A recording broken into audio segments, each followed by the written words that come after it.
ബത്തേരി കിച്ചണിൻ്റെ ഇന്നത്തെ വീഡിയോയിലേക്ക് എല്ലാവർക്കും സ്വാഗതം. ഇന്നത്തെ വീഡിയോ സാധാരണ പോലെ തന്നെ ഒരു day in my life video ആട്ടോ. ഞാൻ കഴിഞ്ഞ ദിവസം കടച്ചക്ക വറുത്തരച്ച് കറി വെക്കാൻ വേണ്ടിയിട്ട് തേങ്ങയും ചെറിയുള്ളിയും വെളുത്തുള്ളിയും പെരിഞ്ചീരകവും എല്ലാം കൂടെ വറുത്ത് വെച്ചായിരുന്നല്ലോ. അത് പിറ്റേ ദിവസം കറി വെക്കാൻ പറ്റിയില്ല. അന്ന് കുറച്ച് ചിക്കനൊക്കെ മേടിച്ചത് കറി വെച്ചത് ഇരിപ്പുണ്ടായിരുന്നേ. അതുകൊണ്ട് ഞാൻ അന്ന് കറി വെച്ചില്ല. തേങ്ങ വറുത്ത് ഫ്രിഡ്ജിൽ വെക്കുവാണെങ്കിൽ കുറച്ച് നാൾ കേടാവാതൊക്കെ ഇരിക്കും. നമുക്ക് എന്തെങ്കിലും കറി വെക്കേണ്ടപ്പം എളുപ്പം ഒരു കറിയൊക്കെ വെക്കാമല്ലോ. തക്കാളി, ഉള്ളി, ഉരുളക്കിഴങ്ങ് മാത്രമേ ഉള്ളെങ്കിൽ നമുക്ക് കുറച്ച് തേങ്ങ വറുത്ത് അരച്ചതും കൂടെ ചേർത്ത് നല്ലൊരു കറിയൊക്കെ വെക്കാമല്ലോ. അപ്പോൾ ഞാൻ സമയമുള്ളപ്പോൾ ഇതുപോലെ കുറച്ച് തേങ്ങയൊക്കെ വറുത്ത് ഫ്രിഡ്ജിൽ വെക്കും.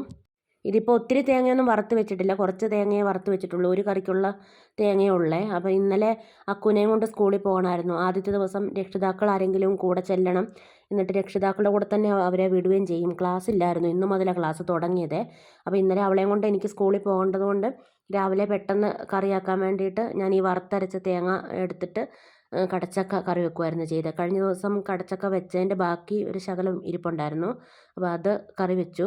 ആദ്യം മുളകും മല്ലിയും മഞ്ഞളും ഒന്ന് ചൂടാക്കിയെടുത്തേ. അത് കഴിഞ്ഞിട്ട് എണ്ണ ഒഴിച്ച് കടുകൊക്കെ പൊട്ടിച്ചു. ഉള്ളിയും തക്കാളിയും പച്ചമുളകും എല്ലാം അരിഞ്ഞു വെച്ചിട്ടുണ്ട്.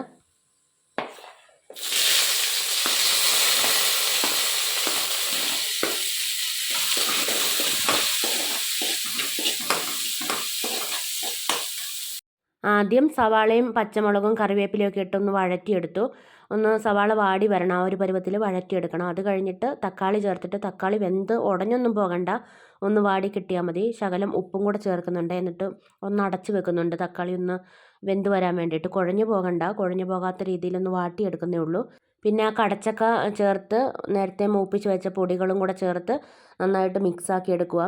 പൊടികളുടെ കൂടെ വേറെ ഇറച്ചി മസാലയൊന്നും ചേർക്കണ്ട. പെരുംജീരകം വറുത്ത് അരയ്ക്കാൻ എടുത്തിട്ടുണ്ടല്ലോ, അതുകൊണ്ട് ആ ഒരു മസാല മതി. വേറെ ഇറച്ചി മസാലകളൊന്നും ചേർക്കുന്നില്ല. മുളകും മല്ലിയും മഞ്ഞളും കൂടെ ചൂടാക്കിയതും ചേർത്ത് ഒന്ന് മിക്സാക്കി എടുക്കുവാണ്. ഒരു മിനിറ്റ് ഒന്നിങ്ങനെ ഇളക്കിയതിന് ശേഷം വെള്ളം ഒഴിച്ച് കൊടുക്കുക. എന്നിട്ട് പകുതി വെന്താൽ മതി. പകുതി വെന്ത് കഴിയുമ്പോൾ അരപ്പ് ഇട്ടിട്ട് പിന്നെ അരപ്പി കിടന്നിട്ടാണ് വെന്ത് വരണ്ടേ. എനിക്ക് പനി ഉണ്ടോയെന്ന് കഴിഞ്ഞ വീഡിയോയിൽ ചോദിച്ചിട്ടുണ്ടായിരുന്നു. എൻ്റെ ശബ്ദത്തിൽ ചെറിയ മാറ്റം ഉണ്ടല്ലോ, അതുകൊണ്ട് ഞാനിങ്ങനെ വർത്തമാനം പറയുന്നതിലും ചെറിയ മാറ്റം ഉള്ളത് കൊണ്ടായിരിക്കും ചോദിച്ചത്. എനിക്ക് പനിയൊന്നുമില്ല, പക്ഷേ കുറേ നാളായിട്ട് അലർജിയുടെ പ്രശ്നം ഉള്ളത് കൊണ്ട് ചുമയൊക്കെ കുറച്ച് നാളായിട്ടുണ്ട് കേട്ടോ. അതിൻ്റെ ഒരു ബുദ്ധിമുട്ടുണ്ട് വർത്തമാനമൊക്കെ പറയുമ്പോൾ, അതാണ്. രാവിലെ കഴിക്കാൻ വേണ്ടിയിട്ട് ബെൻസി റവ കൊണ്ട് ഉപ്പുമാവാണ് ഉണ്ടാക്കിയത്. കുഞ്ഞിപ്പെണ്ണിന് അത് ഇഷ്ടമല്ല, അക്കുനും ഇഷ്ടമല്ല. അക്കുന് പിന്നെ പഴമൊക്കെ ഉണ്ടെങ്കിൽ കുറച്ചൊക്കെ തിന്നും. കുഞ്ഞിപ്പെണ്ണ് എങ്ങനെ കൊടുത്താലും തിന്നത്തില്ല. അതുകൊണ്ട് അവൾക്ക് ഇന്നിപ്പോൾ രാവിലെ കഴിക്കാൻ വേണ്ടി ചോറാണ് കൊടുക്കുന്നത്. ഞാൻ ഇതെല്ലാം ചെയ്യുന്നതിൻ്റെ ഇടയ്ക്കൂടെ അവളെ ഒരുക്കുകയും എല്ലാം ചെയ്യുന്നുണ്ട് കേട്ടോ. പിന്നെ തേങ്ങ അരപ്പ് ചേർത്തു. കടച്ചക്ക പകുതിയെ വെന്തുള്ളായിരുന്നു, പിന്നെ അരപ്പി കിടന്ന് ബാക്കിയും കൂടെ വെന്തും. പിന്നെ കുഞ്ഞിപ്പെണ്ണ് സ്കൂളിൽ പോകാൻ വേണ്ടി ഒരുങ്ങിയിട്ടുണ്ട്. അവൾക്ക് ചോറും തലേദിവസത്തെ മീൻ കറി ഉണ്ടായിരുന്നു, അതും കൂടെ കൂട്ടി കൊടുത്തു.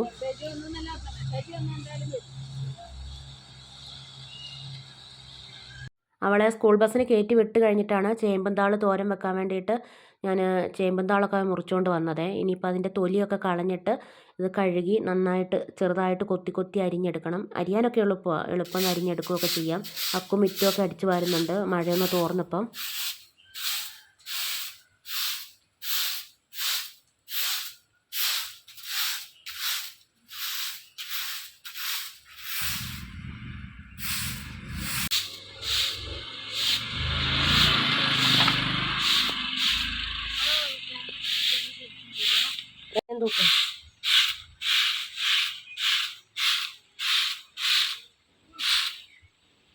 താളൊക്കെ തോരൻ വെക്കുമ്പോൾ കുറച്ച് എരിവൊക്കെ വേണ്ടേ. ഞാൻ മുളക് അരിയെന്ന് കണ്ടുകൊണ്ട് അക്കു ഇത്രയും മുളക് വേണമെന്നൊക്കെ ചോദിക്കുന്നുണ്ട്. മുളക് കുറച്ച് ചെറുപ്പത്തിലായിരുന്നു. ഇച്ചിരി എരിവുള്ള കാര്യം നല്ലത്. ഇച്ചിരി തേങ്ങ ചിരണ്ടണം.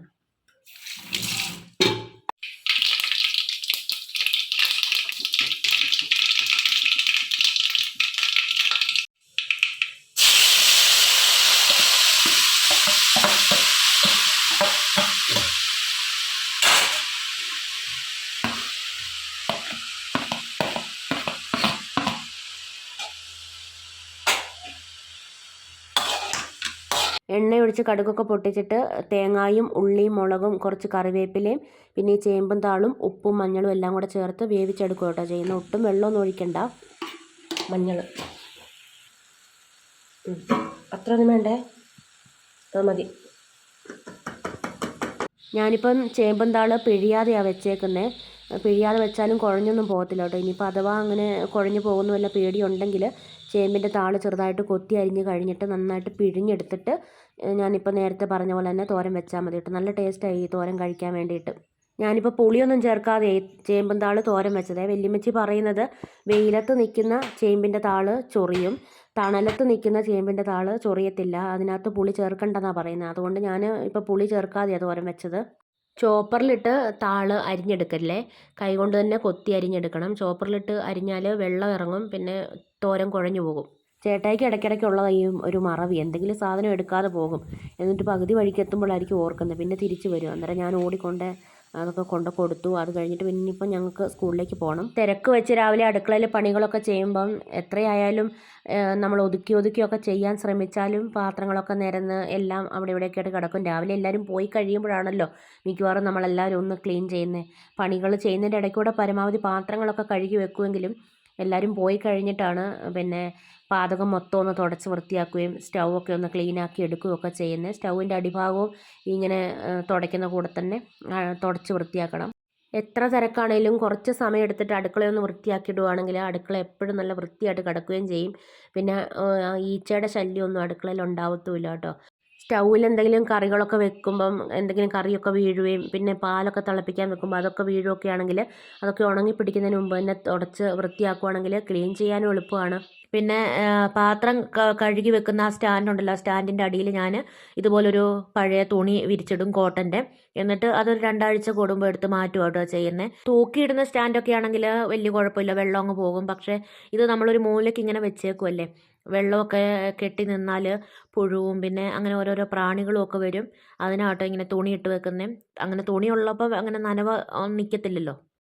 തേങ്ങാമുറിയൊക്കെ നമ്മളിങ്ങനെ കമത്തി പാചകത്തെ തന്നെ വെക്കുവാണെങ്കിൽ പെട്ടെന്ന് ഈ കുഞ്ഞു കുഞ്ഞു ഈച്ചകൾ, പൂവീച്ചയുണ്ടല്ലോ, അത് വന്നിങ്ങനെ ഇരിക്കുന്ന കാണാം. അപ്പോൾ തേങ്ങ ബാക്കിയുണ്ടെങ്കിൽ ഫ്രിഡ്ജിലേക്ക് എടുത്ത് വെക്കാം, കത്തിക്കാനാണെങ്കിൽ അങ്ങനെ പുറത്തേക്ക് എടുത്ത് വെക്കാം. ഞാനിപ്പം തറയൊന്നും തുടച്ചിട്ടില്ല. രാവിലെ പാത്രമെല്ലാം കഴുകി രാവിലെ എടുത്ത പാത്രങ്ങളെല്ലാം അവിടെ ഇവിടെയൊക്കെ ആയിട്ട് ഇരുന്നതെല്ലാം കറക്റ്റ് സ്ഥലത്ത് എടുത്ത് വെക്കുകയൊക്കെ ചെയ്തതേ ഉള്ളൂ. പിന്നെ സ്റ്റൗ ഒക്കെ ഒന്ന് ക്ലീനാക്കി. അങ്ങനെ നമ്മൾ സ്ഥിരമായിട്ട് ചെയ്യുന്ന കുറച്ച് അടുക്കളയിലെ പണികളുണ്ടല്ലോ, അതൊക്കെ അങ്ങ് എത്ര തിരക്കാണെങ്കിലും കറക്റ്റായിട്ട് ചെയ്യുവാണെങ്കിൽ തന്നെ അടുക്കളയൊക്കെ നല്ല വൃത്തിയായിട്ടിരിക്കും.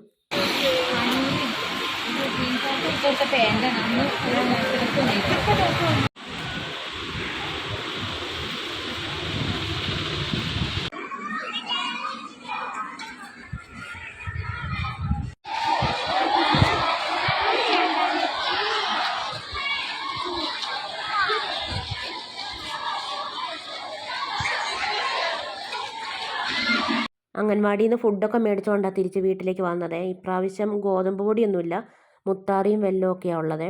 പിന്നെ ബാത്റൂമൊക്കെ കഴുകാനുണ്ടായിരുന്നു, വാഷ് ബേസിനും ഒക്കെ കഴുകാനുണ്ടായിരുന്നു. അതൊക്കെ കഴിഞ്ഞ് കുളിക്കുകയൊക്കെ ചെയ്തു. കുളിയൊക്കെ കഴിഞ്ഞപ്പോഴത്തേക്ക് നല്ല കാറ്റും മഴയായിരുന്നു, ഭയങ്കര കാറ്റുമായിരുന്നേ.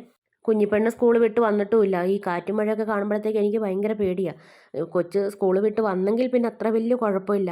സ്കൂളിൽ നിന്ന് വന്നു കഴിഞ്ഞപ്പോഴത്തേക്ക് നല്ല വിശപ്പുണ്ടായിരുന്നേ. പിന്നെ വേഗം ഒന്ന് ചോറൊക്കെ കഴിച്ചു, പാത്രമെല്ലാം കഴുകി വെച്ച് കഴിഞ്ഞിട്ടാണ് ബാക്കി പണിക്കൊക്കെ നിന്നത്.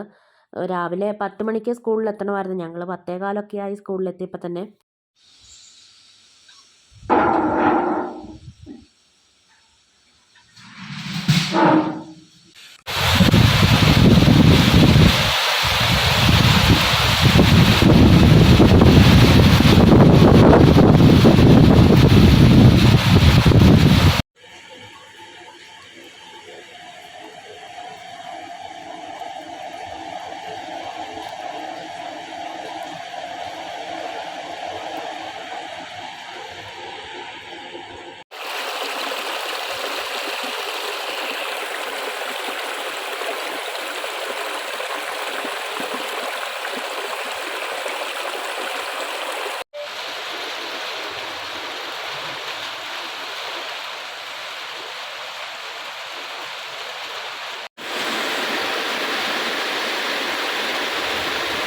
ഇത് ഇന്ന് രാവിലത്തെ വീഡിയോയാണ്. രാവിലെ 7:30 ആകുമ്പോൾ അക്കുന് ഇവിടുന്ന് ക്ലാസ്സിലേക്ക് പോകണം.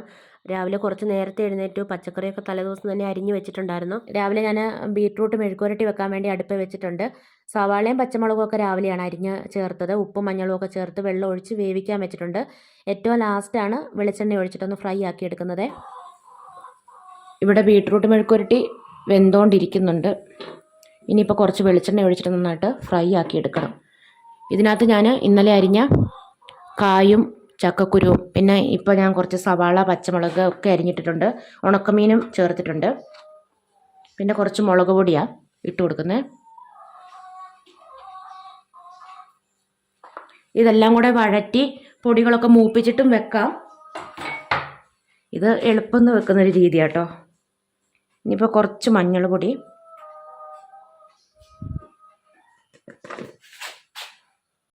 ശകലം മല്ലിപ്പൊടിയും കൂടെ ചേർത്ത് കൊടുക്കുന്നുണ്ട്. ഈ തക്കാളിക്ക് നല്ല പുളിയുള്ളതായതുകൊണ്ട് ഒരുപാട് പുളിയൊന്നും വേണ്ട. ഒരു ചുള പുളിയാണെങ്കിലും മതി. പക്ഷേ ഇത് ഉറയില്ലാത്ത പുളി ആയതുകൊണ്ട് 3 ചുള പുളി ഇട്ടിട്ടുണ്ട്. പിന്നെ ഞാൻ തക്കാളിയും ചേർത്ത് കൊടുത്തു കേട്ടോ. ഉണക്കമീൻ ആയതുകൊണ്ട് ലാസ്റ്റ് നോക്കിയിട്ട് വേണമെങ്കിൽ ഉപ്പ് ചേർത്ത് കൊടുക്കാം. ഇപ്പം ഞാൻ ഉപ്പ് ചേർത്തിട്ടില്ല. കായ അല്ലെങ്കിൽ കുമ്പളങ്ങായോ ചേമ്പോ ഒക്കെ മീൻകറിയിൽ ഇട്ട് വെക്കാൻ നല്ലതാട്ടോ. ഏത് മീനാണേലും കറി വെക്കാം ഇങ്ങനെ കഷ്ണമൊക്കെ ഇട്ടിട്ട്. ഇനിയിപ്പോൾ കഷ്ണം ഇടാതെ ആണെങ്കിലും മീൻകറി, ഉണക്കമീൻ കറി വെച്ചാൽ നല്ല ടേസ്റ്റ് അല്ലേ. കപ്പയോ ചക്കയോ ഒക്കെ വേവിക്കുമ്പം ഇറച്ചിയും മീനൊന്നും കിട്ടിയില്ലെങ്കിലും ഇതുപോലെ ഉണക്കമീൻ കറി വെച്ചതും കൂട്ടി അത് കഴിക്കാനും നല്ല ടേസ്റ്റാണ് കേട്ടോ. പിന്നെ മെഴുക്കുരട്ടിയൊക്കെ ഇവിടെ ഫ്രൈ ആയി വരുന്നുണ്ട്. ഇപ്പുറത്ത് മീനൊക്കെ വെന്തു. ഇനി ഇതിനകത്തേക്ക് തേങ്ങ അരച്ച് വെച്ചേക്കുന്ന ചേർക്കണം. തേങ്ങയും ചെറിയുള്ളിയും കൂടെ അരച്ചതാണ് ചേർക്കുന്നത്. പിന്നെ കടുക് വറക്കുന്നുണ്ട് കറിയിലേക്ക് ചേർക്കാൻ വേണ്ടി ലാസ്റ്റ്.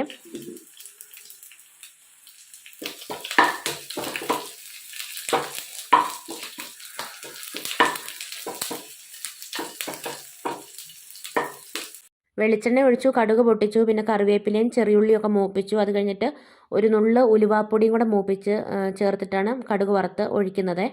ഒരുപാട് വെള്ളം പോലെ ആക്കാതെ ഇത്തിരി കുറിയ പോലെ ഇരിക്കുവാണെങ്കിൽ നല്ല ടേസ്റ്റാട്ടോ ഈ കറി കൂട്ടി ചോറുണ്ണാൻ വേണ്ടിയിട്ട്. ഇങ്ങനെ കറി വെക്കുമ്പോൾ പച്ചമുളക് കുറച്ച് കൂടുതലിടണം, അന്നേരം എരിവുണ്ടാവും. ഇന്നത്തെ വീഡിയോയും വിശേഷങ്ങളൊക്കെ ഇവിടെ നിർത്തുകയാണ്. വീഡിയോ കണ്ട് ഇഷ്ടമാവുകയാണെങ്കിൽ സബ്സ്ക്രൈബ് ചെയ്യാനും ലൈക്ക് ചെയ്യാനും ഷെയർ ചെയ്യാനും കമൻറ്റ് ചെയ്യാനൊന്നും മറന്നു പോകരുതേ. നാളെ പുതിയൊരു വീഡിയോയുമായി നമുക്ക് വീണ്ടും കണ്ടുമുട്ടാം.